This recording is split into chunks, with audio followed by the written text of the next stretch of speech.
جامعہ اسلام غوثیہ لوٹن میں سید خضر حسین سیالوی اور علامہ احمد نثار بیگ کے وصال پر ایک تعزیتی ریفرنس کا اہتمام کیا گیا۔ ریفرنس میں برطانیہ بھر سے علماء اور مشائخ شریک ہوئے۔ تفصیلات نمائندہ 92 نیوز صفدر بخاری کی رپورٹ میں۔ زمین زمن میلا نہیں ہوتا، محمد کے غلاموں کا، محمد کے غلاموں کا کفن میلا نہیں ہوتا۔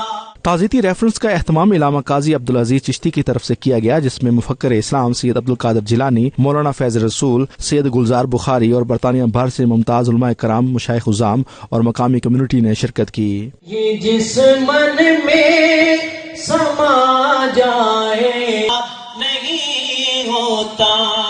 ریفرنس کے شرکا نے سید خضر حسین سیالوی اور علامہ احمد نثار بیگ کی دینی خدمات کو سراہتے ہوئے انہیں شاندار الفاظ میں خراج عقیدت پیش کیا۔ علماء کے دنیا سے رخصت ہونے کا مفہوم یہ بنتا ہے کہ عالم کی موت عالم کی موت ہوتی ہے، یعنی ایک شخص نہیں مرا بلکہ پوری دنیا مری ہے، کیونکہ عالم کی زندگی سے قوم کی زندگی ہے۔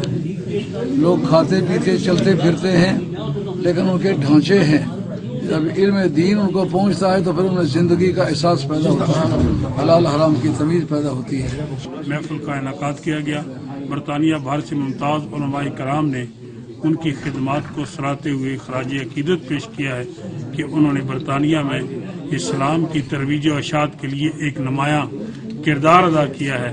آج وقت آ گیا ہے کہ اسلام دشمن قوتوں کے خلاف تمام علماء کرام متحد اور منظم ہو کر اس ملک میں محبتوں کے فروغ کے لیے کام کریں۔ علامہ احمد نثار بیگ انتہائی نیک اور شفیق انسان تھے۔ انہوں نے برطانیہ میں اسلام کی ترویج اور اشاعت کے لیے نمایاں کردار ادا کیا۔